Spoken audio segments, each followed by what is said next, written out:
Here is the problems. The world is filled with men and women who live in ignorance. They waste hours in distraction while their enemies sharpen their minds. You are surrounded by people who choose blindness, and if you remain among them, you too will be devoured. But if you educate yourself every day, you will wield the only power that cannot be stolen, your mind. Imagine for a moment that you are standing in the center of a battlefield. Around you are men with swords, shields, and armor. They are fierce, shouting, ready to fight, and yet you carry nothing in your hands. You are unarmed. What chance do you have? None. You will be crushed in minutes. Now take this same image and replace the battlefield with the modern world. Replace swords with ideas, shields with strategies, and armies with institutions. Do you see it? This world is not ruled by brute force, it is ruled by knowledge, and those who walk into life without it are like soldiers with no weapons. They may shout, they may posture, but they will fall the moment a trained enemy strikes. Knowledge is not simply education, it is not the dull recitation of facts or the empty pursuit of titles. Knowledge is sharp, it is precise. It is the blade that cuts through lies, the shield that protects you from manipulation, the bow that allows you to strike from a distance before your opponent even sees you. The man who understands this lives differently from the herd. He does not wake up merely to survive. He wakes up to sharpen his mind. He understands that every book he reads, every idea he absorbs, every lesson he steals from the failures and triumphs of others, these are weapons he stores in his arsenal. When the moment comes to defend himself or to conquer, he has what others lack, the invisible strength of a sharpened mind. Look around you. Most people live without this armor. They walk blind into the traps set for them by rulers, by employers, by the very society that demands their obedience.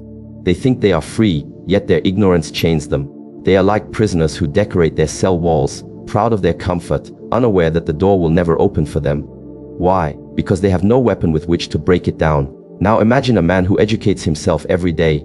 He is quiet, disciplined, deliberate. While others waste their time on distraction, he reads. While others complain about their circumstances, he studies the strategies of those who built empires. While others speak of luck, he studies cause and effect, power and weakness. This man is not loud. He does not need to be, because knowledge has given him an authority that silence alone can carry. Think of the rulers of history, Caesar, Alexander, Napoleon. Yes, they commanded armies. Yes, they fought wars. But their true strength was not in the steel of their weapons. It was in the sharpness of their minds. They understood strategy better than their enemies. They read the terrain better. They knew how to bend men to their will, how to disguise weakness, how to strike when others expected retreat. Their armies obeyed not merely because of their titles, but because of their wisdom. Knowledge gave them dominance. And consider your own life. You may not command legions, but you are at war every day, at war with competition, at war with poverty, at war with manipulation, deception, betrayal. Every conversation, every business deal, every career move, it is a battlefield. If you enter it without a weapon, you will lose. Someone sharper, someone more prepared, someone who has armed himself with knowledge will cut you down before you even know you were in danger. But if you educate yourself daily, your mind becomes a fortress and a sword at once. You will begin to notice what others miss. You will hear words and understand their hidden motives. You will see opportunities where others only see obstacles. You will anticipate moves before they are made, because you have trained your mind to read the patterns of history, of power, of human behavior. And in doing so, you hold the advantage. The uneducated man can be bribed, deceived, silenced, or destroyed. The educated man cannot, because knowledge is the one weapon that cannot be stolen. A thief can take your gold, a ruler can seize your land, a rival can spread lies to ruin your reputation. But no one can reach into your mind and take what you have studied, what you have learned, what you have absorbed. It belongs only to you, and you may wield it at will. And here lies the true power of daily education. It is not about impressing others with what you know. It is not about reciting clever words or appearing intelligent in conversation. No, the true power is hidden. The true power is what you can see that others cannot. It is what allows you to play the game of life as a master, while others stumble as pawns. The man who educates himself daily builds an arsenal so vast, so sharp, that he is feared without lifting a finger. His words carry weight, because they come not from opinion, but from understanding. His presence commands respect, because others can sense the discipline within him. And when the moment of conflict arrives, whether in business, politics, or personal life, he strikes with a precision that seems almost supernatural. But it is not magic. It is simply the work of a man who chose to arm himself with knowledge, while the rest of the world remained defenseless. Picture the streets of your city at dawn, people rushing, eyes down, minds already filled with noise. They move in patterns, obeying schedules, trapped in the rhythm of routine. They wake, they work, they eat, they sleep. And then they repeat. If you watch closely, you will see something terrifying. They are alive, but they are not awake. They breathe, but they do not think. They exist, but they do not question. The majority of men and women walk through life as though blindfolded, unaware of the forces that shape their fate. This blindness is not an accident. It is designed. Society does not want sharp thinkers. It wants obedient followers. Rulers know that the easiest way to maintain control is not by chaining the body, but by closing the eyes of the mind. Keep people distracted. Keep them entertained. Keep them drowning in small comforts. And they will never notice the strings pulling their lives. Observe how easily the masses surrender their judgment. A headline tells them what to fear, and they fear. A politician tells them whom to hate, and they hate. A trend tells them what to desire, and they desire. Rarely do they stop to ask, why am I thinking this? Who benefits from my obedience? What truth lies beneath the surface? No, they move forward blindly, certain that the path before them is their choice, when in reality, it was chosen for them long before they began to walk. And yet, in this blindness, they find comfort. Because thinking is difficult, questioning is uncomfortable. To open one's eyes is to see how small one truly is in a vast and unforgiving world. Most prefer the illusion. They would rather remain asleep, lulled by distractions, than endure the sharp sting of truth. It is easier to blame luck, fate, or others than to confront their own ignorance. But the Machiavellian mind sees through this. You must not follow the herd. The herd is designed to be led, to be sacrificed, to be consumed. If you wish to rise above them, you must understand the danger of joining their blindness. You cannot think as they think, because they do not think at all. You cannot live as they live, because they are not truly alive. Consider the difference between one who studies the world and one who drifts through it. The drifter hears words and accepts them at face value. The thinker hears words and searches for motive. The drifter suffers misfortune and calls it bad luck. The thinker studies misfortune, dissects it, and learns how to prevent it in the future. The drifter spends life seeking comfort. The thinker spends life seeking advantage.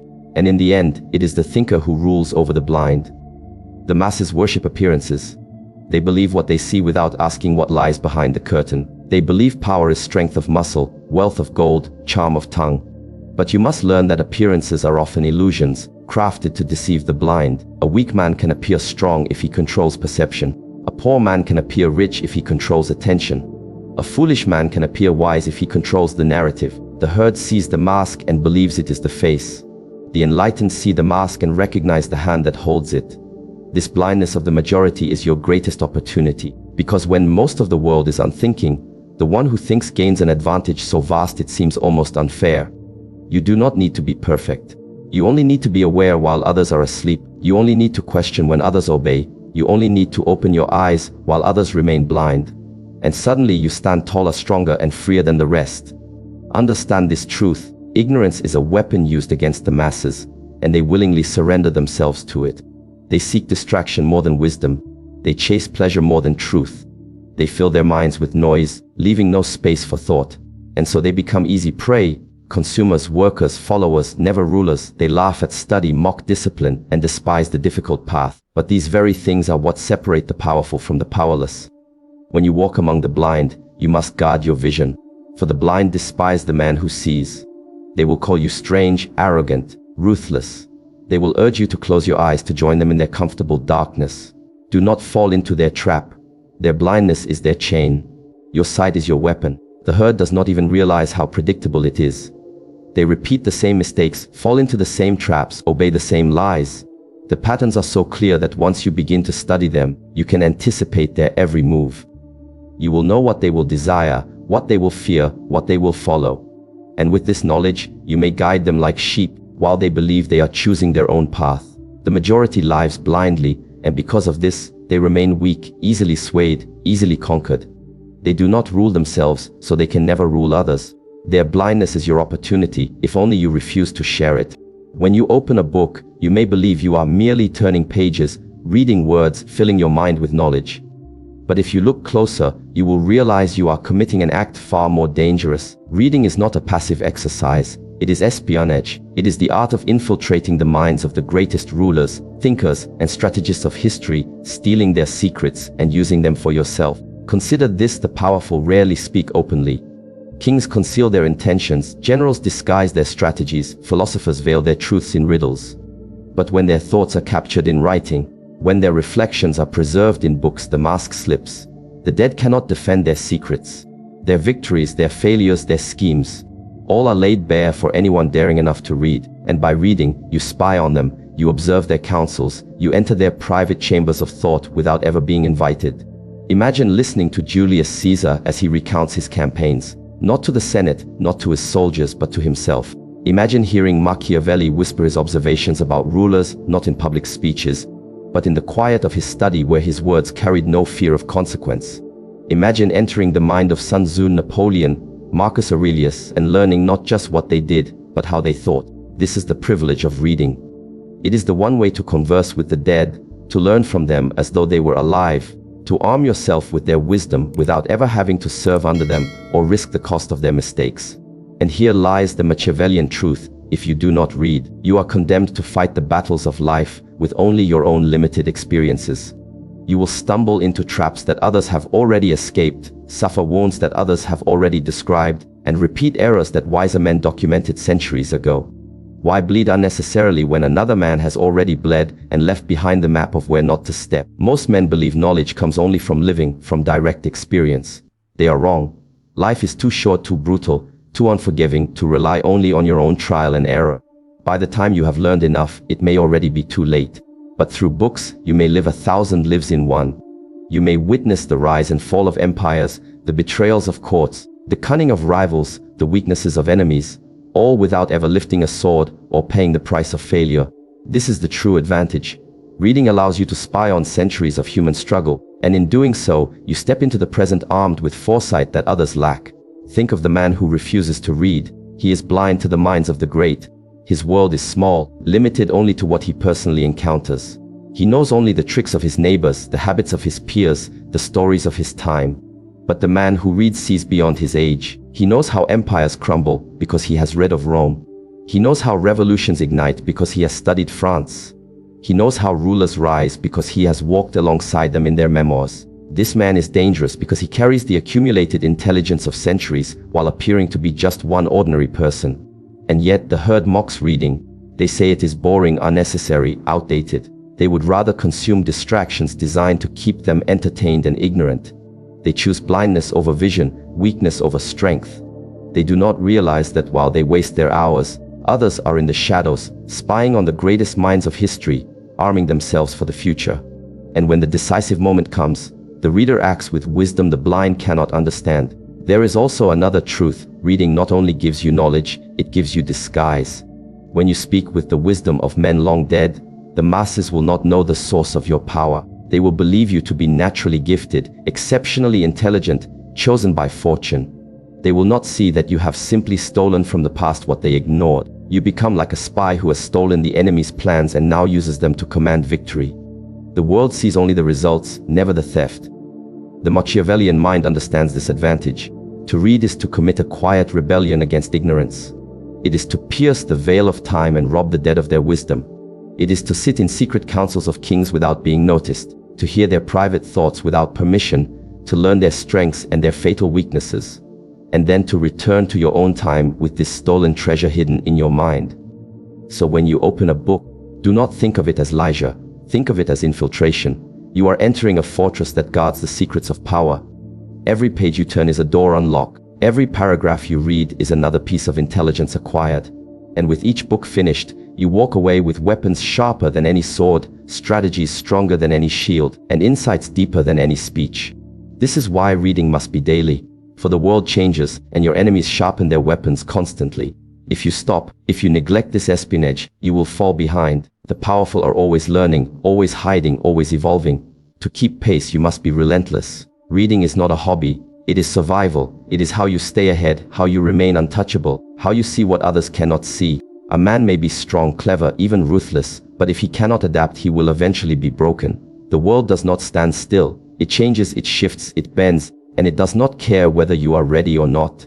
History shows us this truth clearly. The rulers who refused to adapt were overthrown. The generals who clung to old strategies were defeated, and the merchants who ignored new methods were ruined. In every era, survival belonged not to the strongest, but to the most adaptable. Think of nature itself.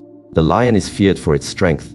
Yet entire species stronger than the lion have vanished from the earth. Why? Because they could not bend when the environment demanded it. But the small, the cunning, the flexible, these endured. Adaptation is not weakness. It is the highest form of strength because it allows you to remain standing when storms sweep others away.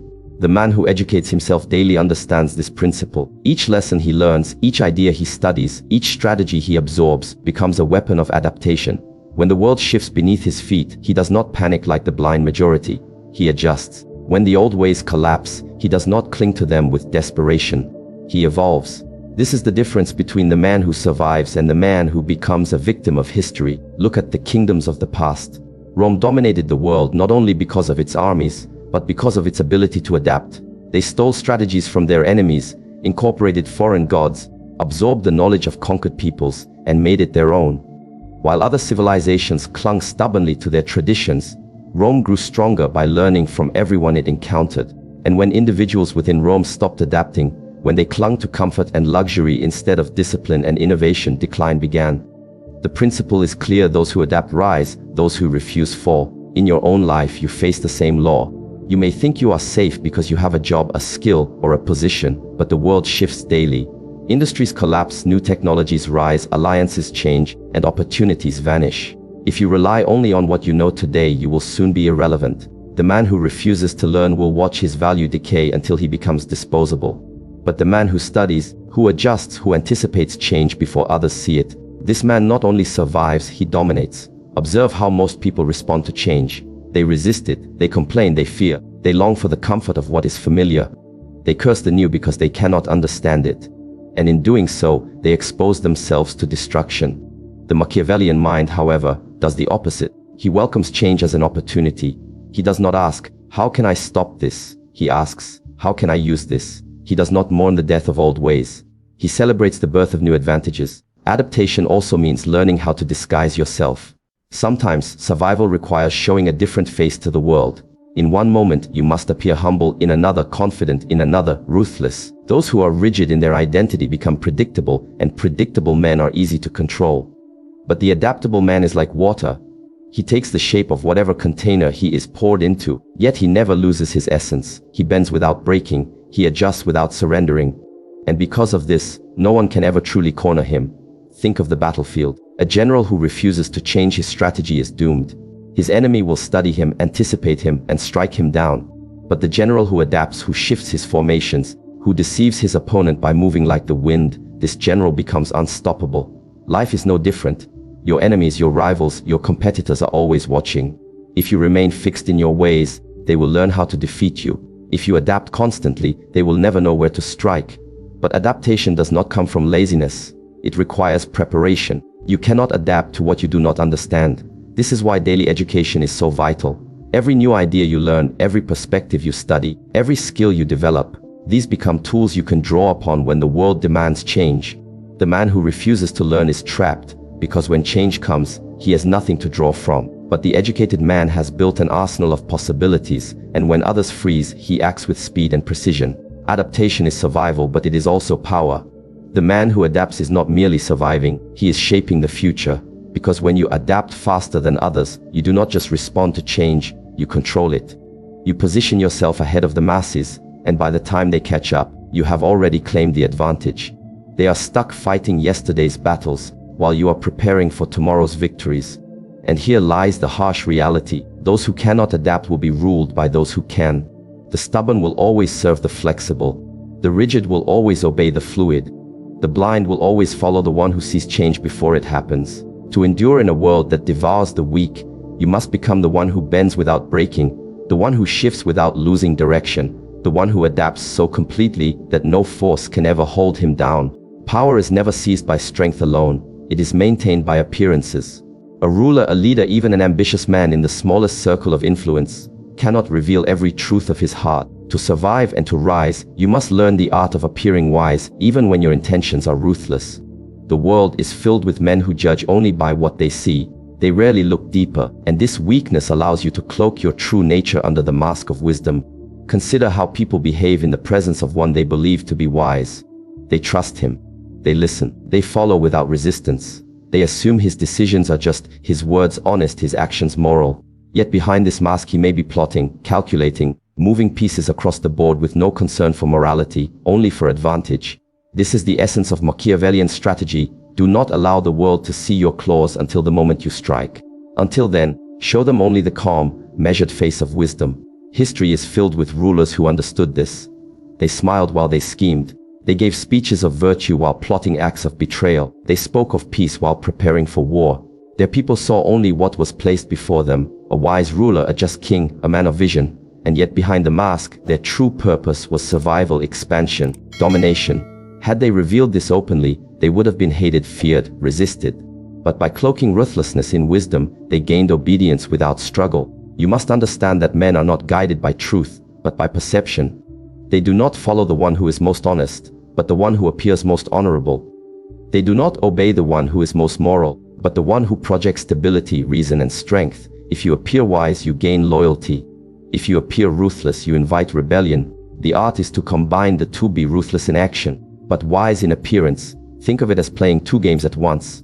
Outwardly, you present yourself as the man of reason, the one who listens, the one who considers all perspectives, the one who chooses not out of impulse but from a higher understanding. Inwardly, you make your moves with cold calculation, cutting away obstacles without hesitation, seizing opportunities with no regard for those who stand in your way. The world will see a man of calm judgment.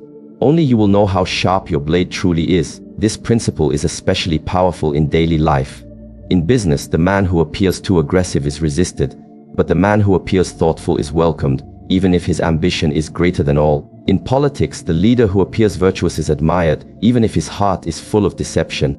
In personal life, the one who appears understanding and reasonable is trusted, even while quietly pursuing his own advantage. Appearances protect you, they make others lower their guard, and when the time comes to reveal your ruthlessness, it will be too late for them to resist. Do not mistake this for weakness. To wear the mask of wisdom is not to abandon ruthlessness, it is to enhance it. For when your ruthlessness is hidden, it becomes far more effective. Open cruelty inspires enemies. Quiet calculation inspires followers who never realize they are being led to serve your interests. If you can master this balance, you will command both respect and fear, though others will never fully understand why. There is also a deeper truth here. People want to be ruled by someone who appears wise. They crave the illusion of stability, the comfort of believing their leader is guided by higher reason. They do not want to see the bloody machinery behind power. They want the polished surface, the image of order. Give them what they want. Let them believe you are guided by virtue, that you seek fairness and justice. Behind that curtain, move ruthlessly toward your goals. So long as they believe in your wisdom, they will forgive your victories. No matter how coldly achieved, to appear wise you must also control your words. Speak less than you know. Reveal less than you plan. Let silence do the work of wisdom, for men assume the silent man is deep, while the talkative man is shallow. Share ideas sparingly, and when you do, clothe them in the language of reason and morality. Meanwhile, in your private thoughts, be ruthless, weigh every advantage, and strike without hesitation when the moment arrives. And remember, this wisdom is a stage performance. It is not necessary that you truly be virtuous, only that you look virtuous. It is not necessary that you always act justly, only that you appear to. The crowd does not peer into your heart, they only see the mask. If the mask is convincing, they will never suspect the steel beneath it. If you master this art, you will live with the advantage of two lives, the life they think you live, and the life you truly live. In every field of life, men dream of greatness. They talk of power, they whisper of wealth, they fantasize about freedom. But most will never reach it. Not because they lack opportunity, not because they lack intelligence, but because they lack discipline. It is discipline that separates the rulers from the ruled, the hunters from the hunted, the lion from the sheep. Without it, even the sharpest mind becomes dull, even the greatest potential rots into waste. Consider the lion. It is not the largest beast of the wild, it is not the fastest nor the strongest, yet it rules the savannah. Why? Because the lion has a nature of focus, of relentless pursuit. When it hunts, it does not get distracted. It waits, it studies, it chooses its moment, and when the time comes, it strikes without hesitation. Now look at the sheep. It is not weak in body, it can run, it can survive, but it is weak in spirit. It follows the herd blindly. It has no discipline of its own. It does not think, it does not plan, it does not resist. And because of this, it lives and dies under the will of others. So it is with men. Most live like sheep. They wake when they are told to wake. They work as they are told to work. They spend as they are told to spend. Their habits are not chosen, they are dictated by the world around them. They seek comfort above growth, distraction above purpose, pleasure above progress. They are ruled not by kings or tyrants, but by their own lack of self-mastery. They are enslaved by their impulses. And in the end, they wonder why they remain weak, unnoticed, replaceable. The disciplined man lives differently. He does not wait for the world to command him, he commands himself. He rises not when he feels like it, but when he has chosen to. He does not consume aimlessly. He does not waste hours. He does not indulge in what weakens him. Every action is deliberate. Every choice is weighed. Every moment is sharpened like a blade. Others look at him and see something mysterious, something intimidating. What they do not realize is that the mystery is simple. He has mastered what they cannot, himself. Discipline is the force that builds power slowly, relentlessly, invisibly. It is the man who reads while others sleep. It is the man who studies when others are distracted. It is the man who practices, sharpens, improves, while the herd repeats the same cycles of weakness. And when the moment of competition comes, the difference is undeniable. The sheep stumble in fear. The lion moves with confidence because he has prepared for this moment every day of his life. You must understand that without discipline, even knowledge becomes useless. A man may read, he may learn, he may gather wisdom from 1,000 books. But if he lacks the discipline to apply it, to practice it, to live it, it dies inside him as wasted potential. Knowledge is the sword, but discipline is the arm that wields it. Without discipline, the sword rusts unused. With discipline, the sword cuts through every obstacle. The majority mock discipline. They call it obsession, they call it unnecessary, they call it too harsh. But notice who speaks this way. It is always the weak. The sheep tell the lion that discipline is foolish, because they want the lion to fall to their level. They want everyone to be as lazy, as distracted, as powerless as themselves. But the disciplined man cannot be pulled down. He rises silently, steadily, until he stands above the herd, and from there, he rules. Look closely at any man who has built empires, conquered nations, or commanded armies. Beneath the charm, beneath the strategy, beneath the brilliance, there is always one foundation: discipline. Without it, no empire stands. Without it, no ambition survives. Without it, no power lasts. Discipline is not glamorous, it is not celebrated, but it is the engine behind all greatness. And do not think discipline is only about denial. It is not about refusing pleasure for the sake of suffering. Discipline is about control. It is about deciding when to act, when to rest, when to indulge, when to abstain. The disciplined man does not reject life's pleasures, he masters them. He enjoys them when he chooses, not when his impulses demand. This makes him free, while the undisciplined are slaves to their own desires. The lion hunts when it decides, not when the herd tempts it. The lion eats when it chooses, not when hunger blinds it. The lion rests when it wishes, not when fear drives it. This is the essence of discipline: to live by your will, not by the chains of instinct or the commands of others. To wake each day and bend your actions to your ambition. To build habits so unbreakable that the world itself cannot shake them. This is why the disciplined rise and the undisciplined fall. This is why the lion rules while the sheep are ruled. The world belongs not to the distracted, not to the impulsive, not to the comfortable, but to the one who has forged himself in the fire of discipline. For when storms come, when chaos rises, when battles begin, it is not the sheep who endure, it is always the lion. Conclusion: the truth is merciless, but liberating. The masses will never rise above mediocrity, because they choose comfort over conquest, distraction over discipline, ignorance over knowledge. They are satisfied to remain sheep in the pasture, grazing idly while time devours them. But you have been given a different path. To educate yourself daily is not merely to read, but to sharpen your mind like a blade that cuts through the illusions of this world. To adapt is not merely to survive, but to bend fortune to your will. To master discipline is not merely to deny pleasure, but to command yourself as a sovereign commands a kingdom. This is why the few dominate while the many obey. The difference is not luck, nor birth, nor chance. It is the relentless choice to cultivate knowledge, to guard the mind, to live by principles when others live by impulses.